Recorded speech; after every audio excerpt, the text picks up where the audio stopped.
Hello विद्यार्थी मित्रों, ધોરણ 10ના બધા જ વિદ્યાર્થી ભાઈ બહેનોનું જનતા વિદ્યાલય જાડિયાના સામાજિક વિજ્ઞાનના પ્રકરણ 9ના આ વર્ચ્યુઅલ ક્લાસથી સ્વાગત છે. બાળકો, તમે જાણો છો આપણે સામાજિક વિજ્ઞાનનું પ્રકરણ 9 એનો અભ્યાસ શરૂ કરેલો અને એની શરૂઆત પ્રકરણની કરી અને પાર્ટ 1 ભાગ 1 એની અંદર આપણે જંગલના વિવિધ 6 પ્રકારો એની ચર્ચા કરી. વહીવટી દ્રષ્ટિએ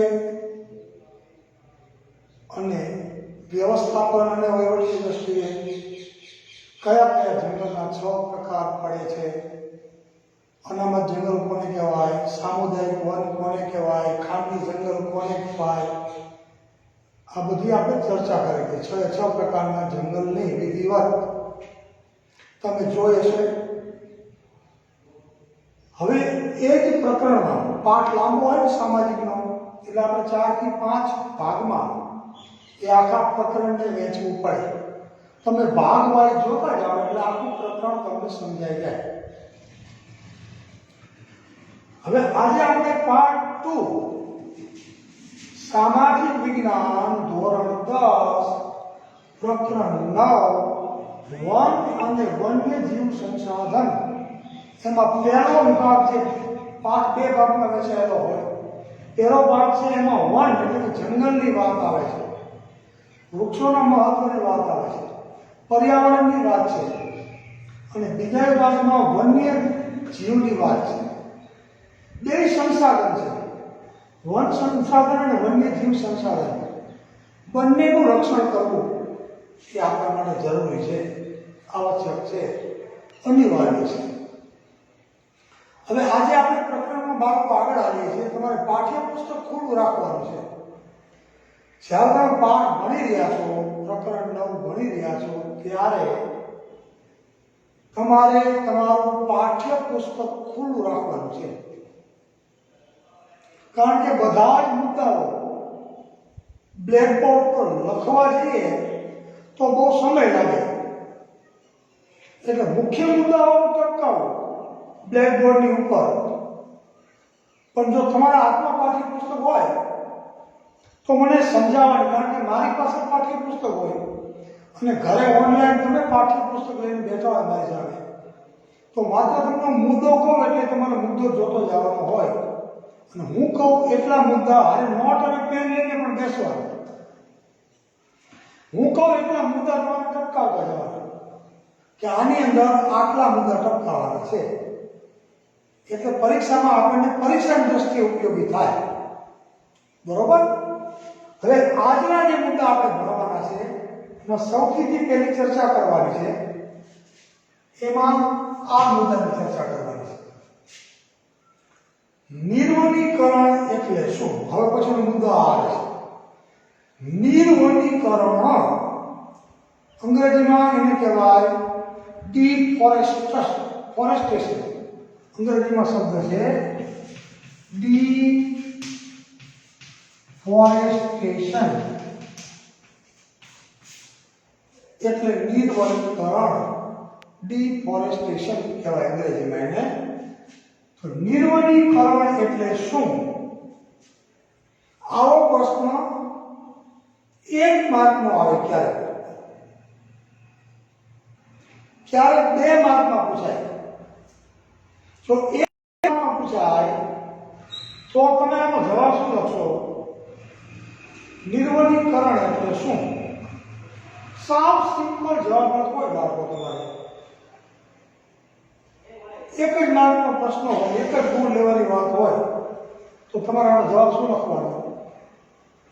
નિર્વનીકરણ એટલે પૃથ્વી ઉપરથી વૃક્ષોનું નષ્ટ થવું. તે વૃક્ષોનું નષ્ટ થવું એટલે શું? પૃથ્વી ઉપરથી વૃક્ષો કેટલા પ્રકારે નષ્ટ થાય,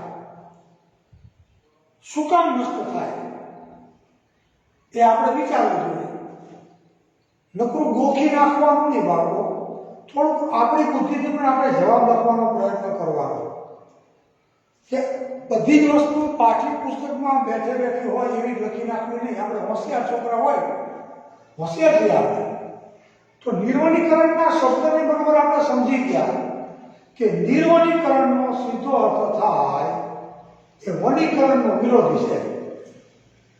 વનીકરણ એટલે કે વૃક્ષો વાવવા, એનો ઉછેર કરવો, વૃક્ષોને મોટા કરવા, વૃક્ષોનું જતન કરવું, એ વનીકરણ છે. તો એનો વિરોધી શબ્દ છે નિર્વનીકરણ. ફોરેસ્ટેશન વિરોધી ડિફોરેસ્ટેશન. પૃથ્વી ઉપરથી કોઈ પણ સ્થળે વૃક્ષો નાશ પામે એને નિર્વનીકરણ કહેવાય. તો હવે આપણને બાળકો એક પ્રશ્ન થવો જોઈએ, નિર્વનીકરણને જો થોડુંક વિગતે આપણે સમજવું હોય તો મેં બે મુદ્દા લખ્યા છે. જો તમારા પાઠ્યપુસ્તકમાં પણ છે, વૃક્ષો બે પ્રકારે નષ્ટ થાય. પૃથ્વી ઉપરથી વૃક્ષોનો નાશ, વૃક્ષોનો સફાયો બે પ્રકારે થાય. એક તો નેચરલી થાય, કુદરતી રીતે વૃક્ષો નાશ પામે, એમાં આપણું કે ચાલે નહીં. કુદરતી રીતે કંઈ પણ બને, કુદરતની સામે માણસ લાચાર છે, માણસ નિસહાય છે, માણસ ઘોટાડીએ પડી જાય છે કુદરતની સામે, એ સ્વીકાર્ય. ચાલો, કે કુદરતી રીતે વૃક્ષોનો નાશ કઈ રીતે થાય, કઈ કઈ ઘટના બને, તો જંગલના કે આપણા આસપાસના વૃક્ષોનો નાશ થાય. તો હમણાં જ થોડા સમય પહેલા જ આપણે અનુભવ્યું કે વાવાઝોડું આવ્યું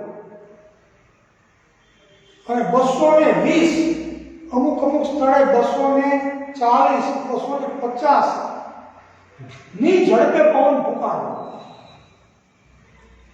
અને હજારો વૃક્ષો, એક બે નહીં, આપણી આસપાસ પણ આપણે જોયું, ગામમાં, આપણી શાળામાં, આપણા બગીચામાં સામે ત્યાં બેસીને અમે ભણતા હતા, એમાં મોટા ભાગના ઘણા બધા મોટા 3 વર્ષો જૂના લીમડા પડી ગયા.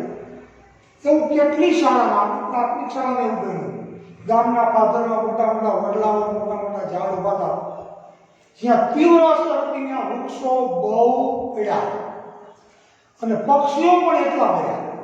પક્ષીઓ છે ને એ પણ પર્યાવરણનું એક અંગ છે, પ્રાણી અને પક્ષી પણ વૃક્ષોની જેમ. તો કુદરતી રીતે વૃક્ષો પડ્યા, આપણે પડ્યા નથી. તો મેં પહેલા કીધું, કુદરત સામે આપણે લાચાર છીએ, આપણે નહોતા પડવા દેવા, આપણે આપણા લીમડા ક્યારે નહોતા પાડવા, આપણે આપણી ગામની પાદરમાં ઉભેલા ઝાડવાને ક્યારે નહોતા પડવા દેવા, આપણા જંગલમાં ઉભેલા મોટા મોટા વૃક્ષો જે કુદરતી રીતે ઉછરાય એ પડે એવું આપણે ક્યારેય નહોતા ઈચ્છતા, પણ છતાં પડ્યા. આપણે કાંઈ કરી શક્યા નહીં, આપણે જોયા કર્યા, કારણ કે આપણે આપતું નથી. કુદરત બહુ તાકાતવર છે, એની સામે માણસ બહુ નાનો છે. તો એને જ ઉગાડેલા વૃક્ષો એને જ પાછા પાણી દીધા. તો કુદરતી રીતે એક તો વાવાઝોડું આવે, બહુ ઝડપી પવન ફૂંકાય અને ઘણા બધા વૃક્ષો હમણાં જેમ પડી ગયા. જ્યારે જ્યારે જ્યાં જ્યાં વાવાઝોડું આવે છે પૃથ્વી ઉપર, ભારત હોય કે ભારતના કોઈ પણ રાજ્યો હોય કે અમેરિકા હોય, જાપાન હોય, કોઈ પણ દેશ હોય, વૃક્ષો બધે હોય. પર્યાવરણ વૃક્ષો બધે હોય, કારણ કે બધા પૃથ્વી ઉપર રહે છે. જ્યાં વૃક્ષો પડે ત્યાં બધે પર્યાવરણને નુકસાન થવાનું છે. પારાવાર તો એક તો વાવાઝોડા દ્વારા, વાવાઝોડું એટલે શું, તો કે ગતિથી પવન ફૂંકાય એટલે વૃક્ષો પડે. એમાં કંઈ ન ચાલે, બીજા વૃક્ષો કઈ રીતે પડે અથવા વૃક્ષો કઈ રીતે નાશ પામે, તો કે દાવાનળ લાગે. જંગલમાં ઘણી વખત કુદરતી આગ લાગે. હમણાં તમે છાપામાં વાંચ્યું હોય કે ટીવીમાં સમાચારમાં જોયું હોય તો ઓસ્ટ્રેલિયામાં અને એની પહેલા આફ્રિકાના જંગલોમાં આગ લાગેલી. તો કેટલા કિલોમીટર સુધી દાવાનળ, જંગલમાં આગ લાગે એને શું કહેવાય? દાવાનળ કહેવાય. એ દાવાનળ એવો પ્રજ્વલિત થાય, એની આગની જ્વાળાઓ એવી ફેલાય કે સૂકું ને લીલું બધું બાળતી કિલોમીટરની રેન્જમાં અગ્નિ હાલી જાય પવનમાં, અને હજારો ને લાખો વૃક્ષોને બાળીને ભસ્મ કરી નાખે, રખ્યા કરી નાખે, રખ્યા રાખ. તો દાવાનળ લાગે, જંગલમાં આગ લાગે, કુદરતી રીતે આગ લાગે. ક્યારેક માણસની ભૂલથી પણ આગ લાગે. કોઈ બીડી પીનારો માણસ જંગલમાં નીકળ્યો હોય ને બીડી પીતા પીતા ફેંકી દે અને સૂકા લાકડા અને સૂકા ઘાસને અડી જાય એટલે અગ્નિ પકડી લે અને આગ લાગે, એવું બને. તો દાવાનળ લાગે, જંગલમાં જ્યારે આગ લાગે ત્યારે ક્યારેક કુદરતી લાગે, ઘર્ષણથી લાગે, અને ક્યારેક માનવ સર્જિત પણ હોય. પણ જો કુદરતી હોય દાવાનળ તો હજારો વૃક્ષો નાશ પામે, કે વાવાઝોડાને કારણે નાશ પામે. તો ઘણી વખત વરસાદને કારણે નાશ પામે. બહુ વરસાદ પડે ને મોટી નદીનો પ્રવાહ જતો હોય ભયંકર, અને રસ્તામાં જેટલા વૃક્ષો આવે એને મૂળમાંથી ઉખેડીને ફેંકી દે, એવું પણ બને. આ બધી કુદરતી ઘટનાઓ છે. એમાં વૃક્ષો પડે એમાં આપણું કંઈ ન ચાલે. તો એ એને પણ નિર્વનીકરણ જ કહેવાય. એ નિર્વનીકરણ થયું જ કહેવાય, પણ એ કુદરતી રીતે નિર્વનીકરણ થયું, આપણે કર્યું નથી, એમાં આપણું ચાલતું નથી. અને બીજું નિર્વનીકરણ થાય છે માનવ દ્વારા, એટલે આપણે સૌ આવી ગયા. એને આપણે અટકાવવાનું છે. આને આપણે અટકાવી શકીએ એમ નથી, પણ આને આપણે અટકાવી શકીએ એમ છીએ. તો માનવ જંગલને કઈ રીતે નુકસાન કરે છે? વૃક્ષોનો નાશ કરવામાં માણસની ભૂમિકા શું? તમે વિચારો. નિર્વનીકરણમાં આપણે એટલે કે માણસો કેટલા દોષો? પોતાના સ્વાર્થી હેતુ માટે, પૈસા કમાવા માટે, બળતણ માટે માણસ ઉભેલા વૃક્ષને કાપી નાખે છે.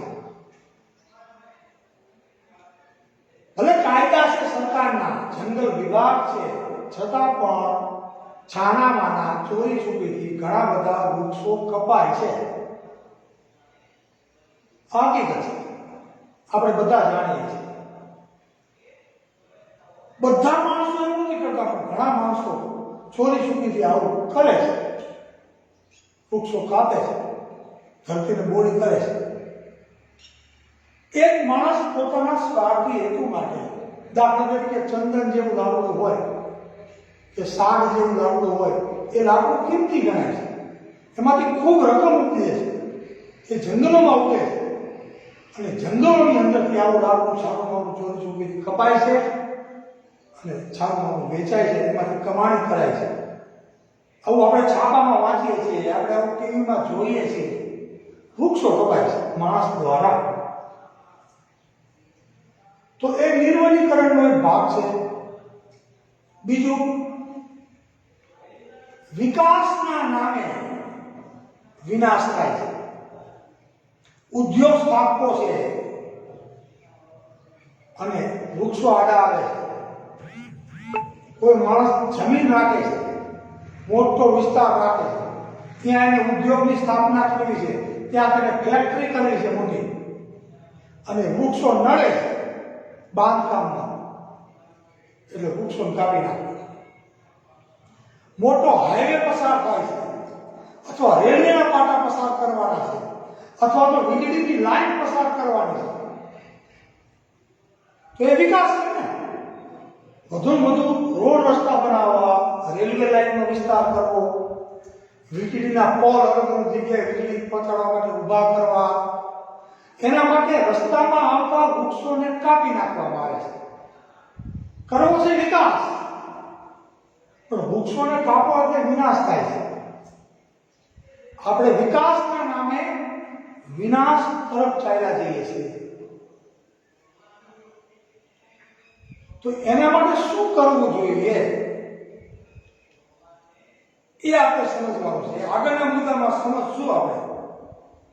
પણ વિકાસના નામે માણસ દ્વારા ક્યારેક પોતાના સ્વાર્થની હેતુ માટે વૃક્ષોનું નિકંદન કાઢવામાં આવે છે. આપણે જાણીએ છીએ, સોસાયટી બનાવવા માટે, રહેણાંક મકાન બનાવવા માટે વૃક્ષો કાપી નાખવામાં આવે છે.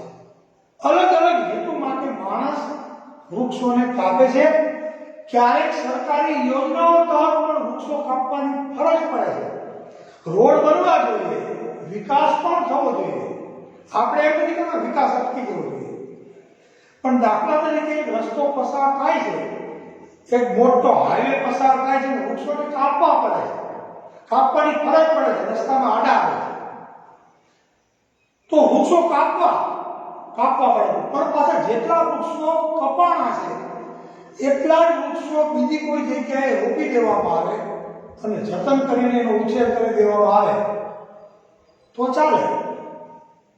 પણ કપાય એટલે વવાય નહીં, અને વવાય એટલે એનું જતન ન થાય તો દિવસે દિવસે પૃથ્વી ઉપરથી વૃક્ષોનો નાશ થતો જાય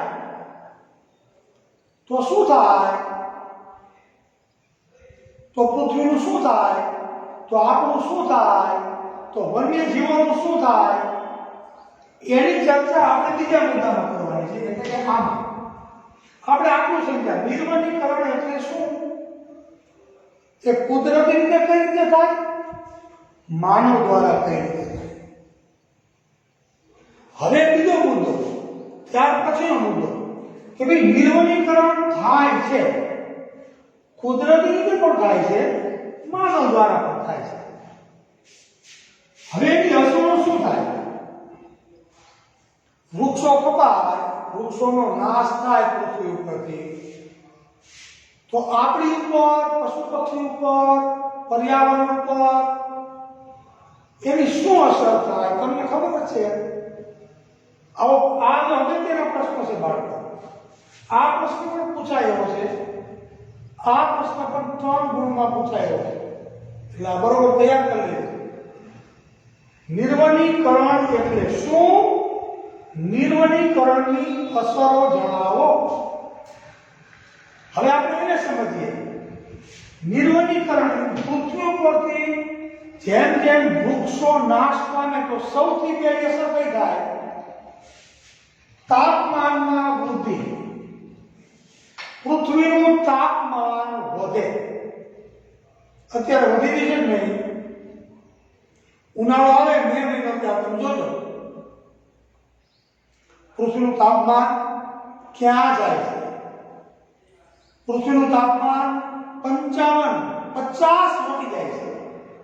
જે એક સમયે 30, 32, 35 ની આસપાસ રહેતું હોય મળેલો કે છે, એ તાપમાન અત્યારે 50 ને આંબી જાય છે.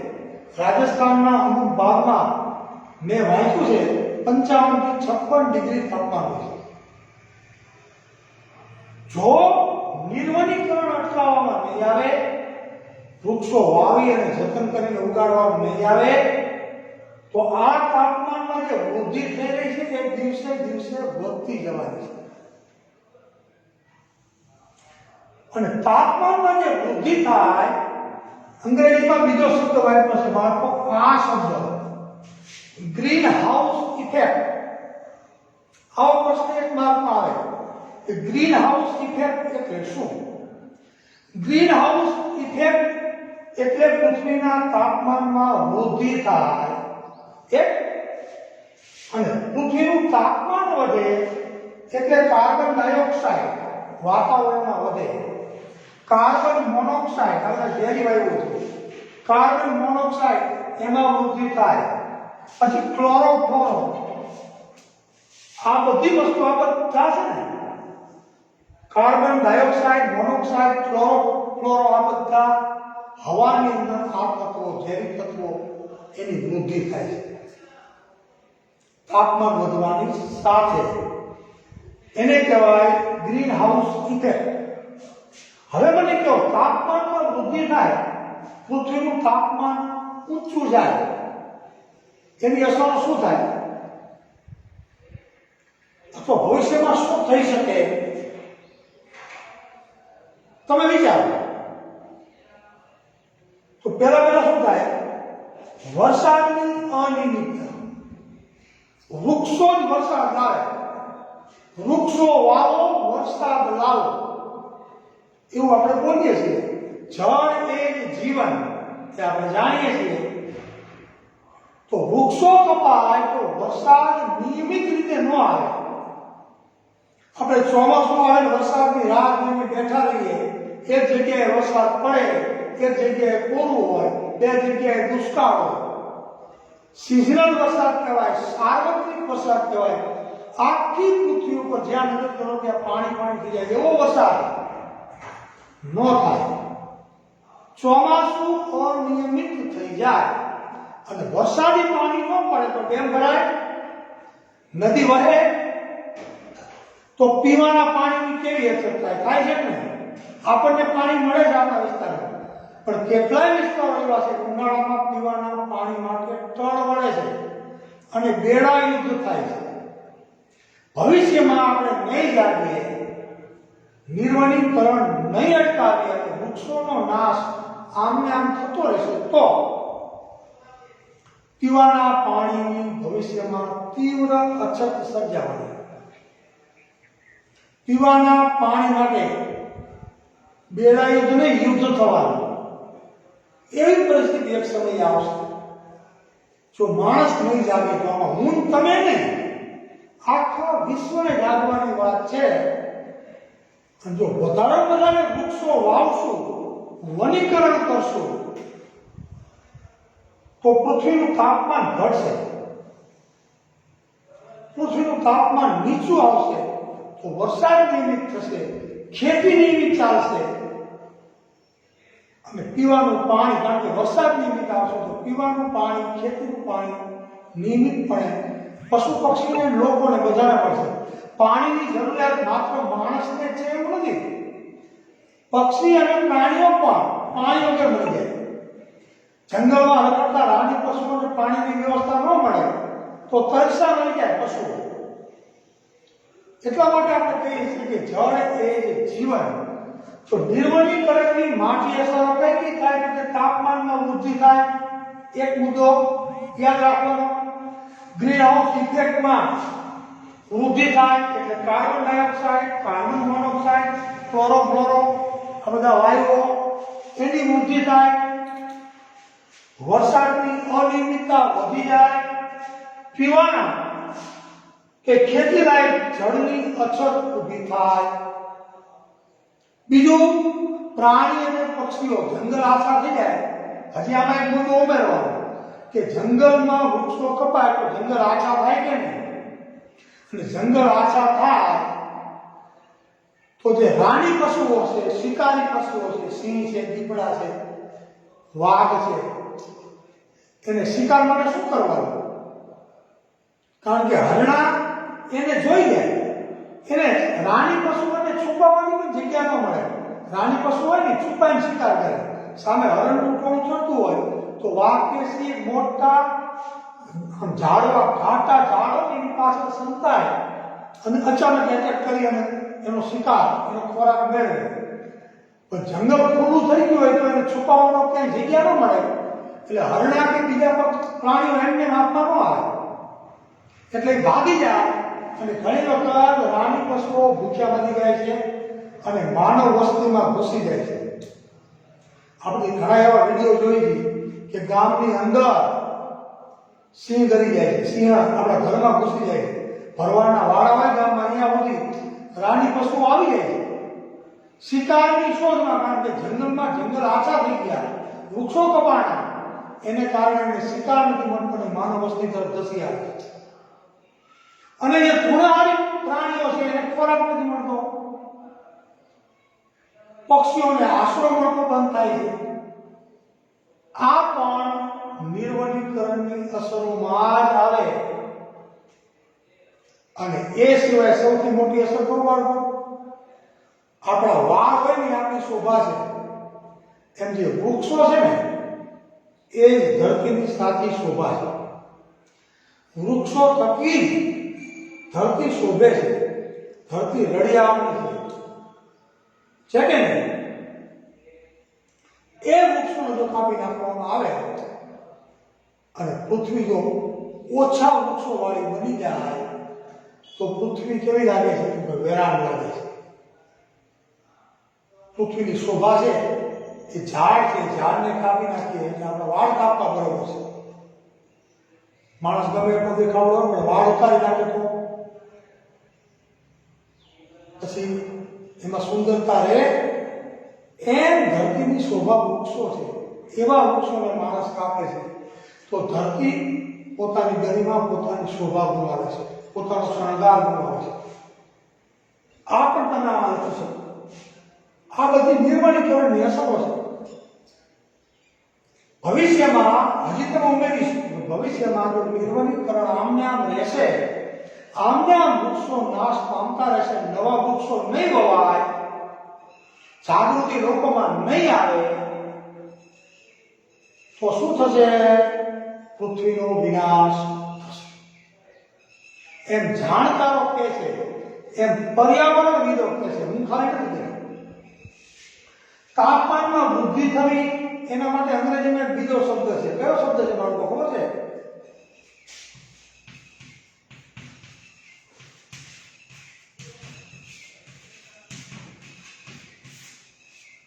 Global warming. એને અંગ્રેજીમાં ગ્લોબલ વોર્મિંગ કહે છે.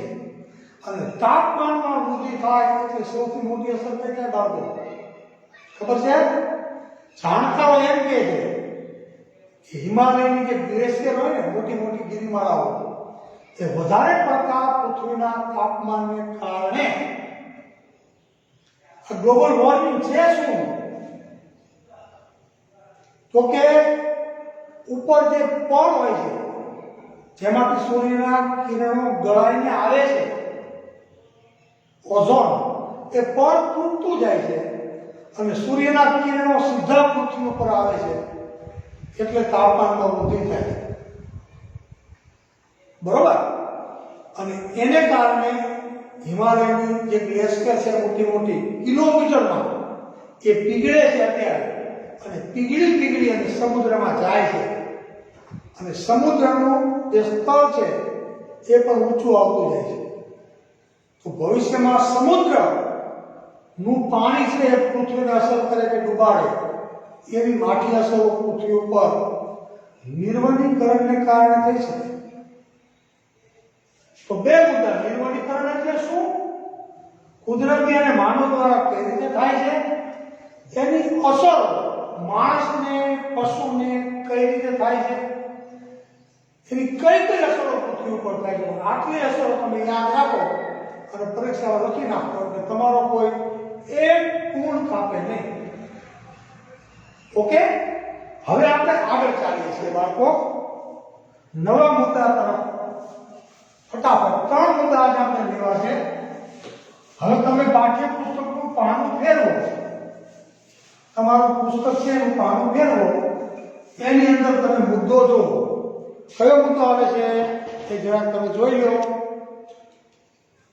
અને પછી આપણે એની પણ ચર્ચા કરીએ. જો આ મુદ્દો છે બાળકો, હવે પછી આ પણ મહત્વનો મુદ્દો છે.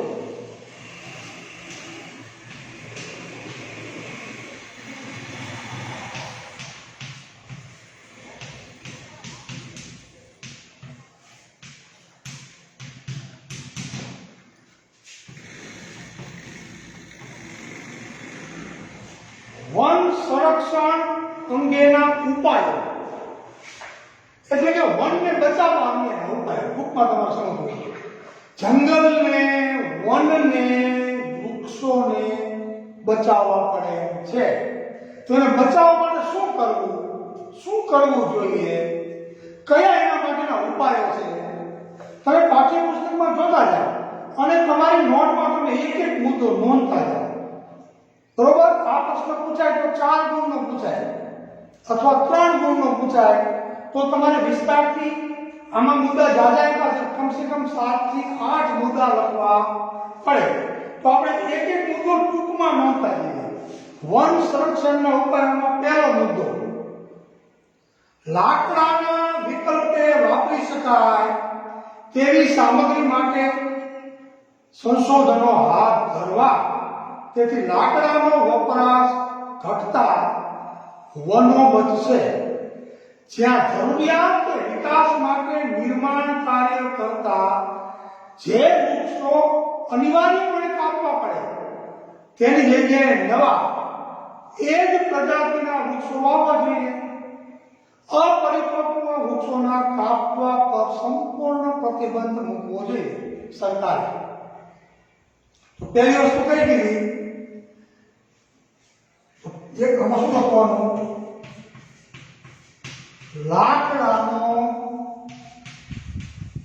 વિકલ્પ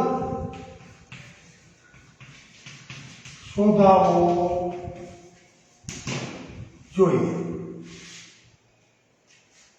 લાકડાને બદલે વાપરી શકાય એવા વિકલ્પ માટે સંશોધન હાથ ધરવું જોઈએ કે જ્યાં જ્યાં આપણે લાકડું વાપરીએ છીએ ત્યાં લાકડાની બદલે વાપરી શકાય એવી વસ્તુ શોધી કાઢવી જોઈએ, એનો વિકલ્પ શોધી કાઢવો જોઈએ કે જેથી ઓછું લાકડું વપરાય, ઓછું લાકડું કપાય.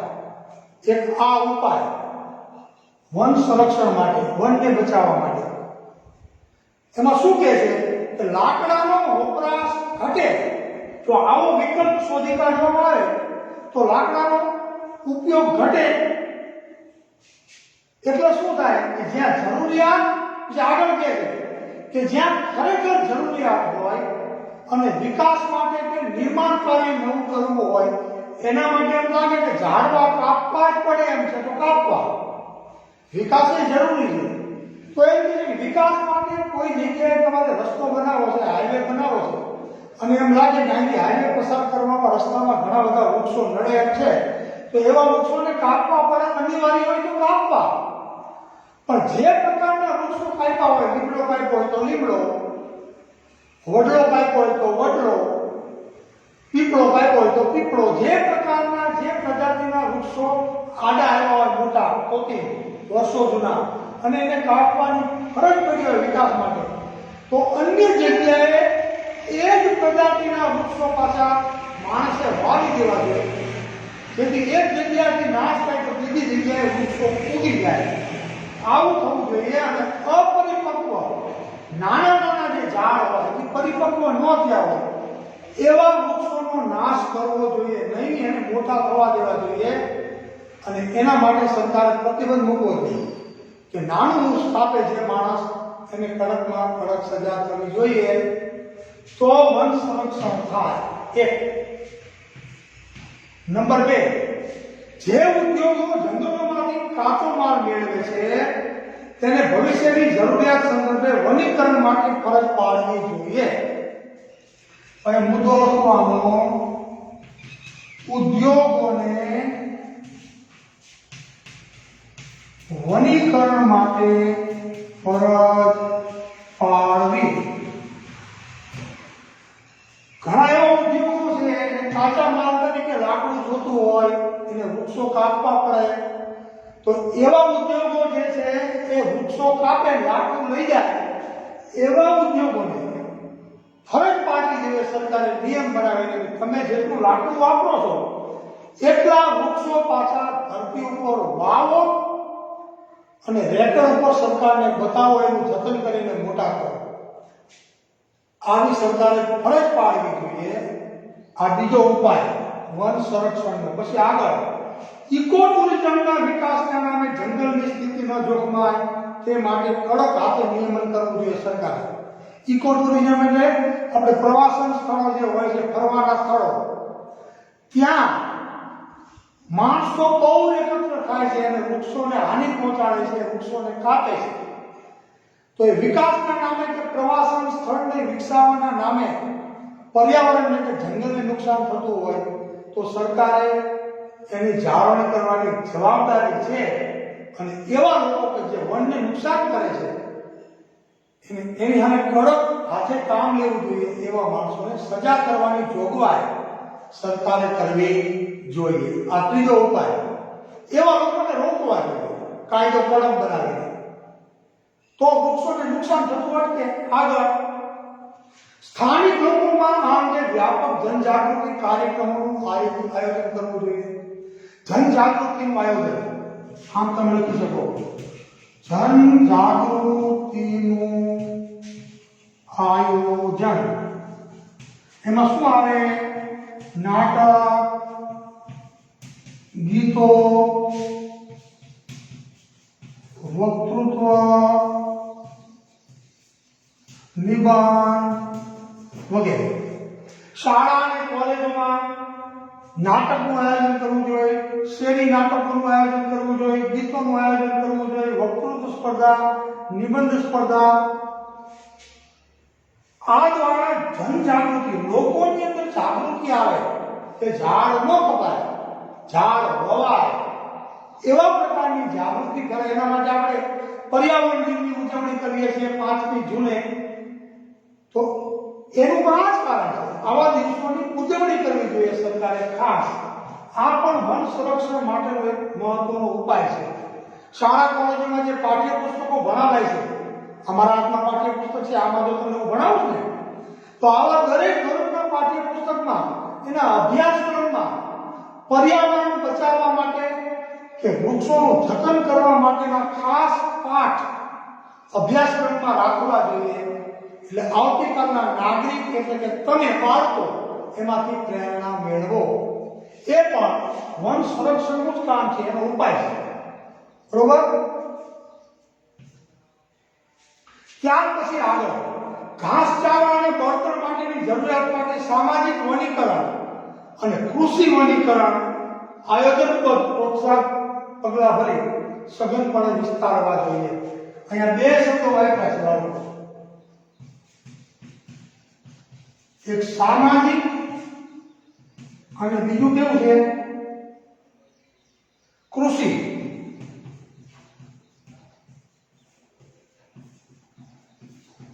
સામાજિક અને કૃષિ વનીકરણ એટલે પડતર જમીનમાં લોકોએ વૃક્ષો વાવવા જોઈએ પોતાની ફરજ સમજીને. અને કૃષિ વનીકરણ એટલે જે ખેડૂત ભાઈઓ છે પોતાની વધારાની જમીન કે સેજા ઉપર જમીન છે ત્યાં વૃક્ષો વાવવા જોઈએ. ગમે એમ કરીને ગમે ત્યાં વૃક્ષો વાવવાનું પવિત્ર કામ જો લોકો જાગૃતિથી કરે તો વનને બચાવી શકાય, પર્યાવરણને બચાવી શકાય. બળતણની જરૂરિયાતમાં લાકડાના વપરાશને બદલે શું કરવું જોઈએ? સૌર ઉર્જાનો ઉપયોગ કરાય, કુદરતી વાયુનો ઉપયોગ કરાય વગેરે જેવા વિકલ્પો અપનાવવા જોઈએ. લોકોએ સ્વેચ્છાએ નકરું લાકડું જ વાપરવું એમ નહીં, લાકડાની બદલે સૌર ઉર્જા, કુદરતી વાયુ એનો ઉપયોગ કરતા થવું જોઈએ. વન સંસાધનોનો કરકસરભેરો ઉપયોગ કરવો જોઈએ. લાકડું જરૂર લાગે તો વાપરવું જોઈએ, પણ કરકસરથી. કીટકોથી ક્ષતિગ્રસ્ત થયેલા વૃક્ષોને દૂર કરવાથી અન્ય તંબુરક વૃક્ષોના વિકાસની પ્રક્રિયા ઝડપી બને છે. કેટલાક એવા ઝાડ હોય કે જેને કીટકો નુકસાન પહોંચાડે તો એવા ઝાડને કાઢી નાખવા જોઈએ જેથી બાજુના ઝાડને નુકસાન ન કરે. કેમ એક કેરી બગડી જાય તો બીજી કેરીને બગાડે, એવી કેરીને કાઢી લેવાય. એમ જેવા કીટકો વાળા વૃક્ષો હોય એને કાપી નાખવા જેથી બાજુના તંદુરસ્ત વૃક્ષને બગાડે નહીં. આ પણ એક સંરક્ષણ માટેનો ઉપાય કહેવાય.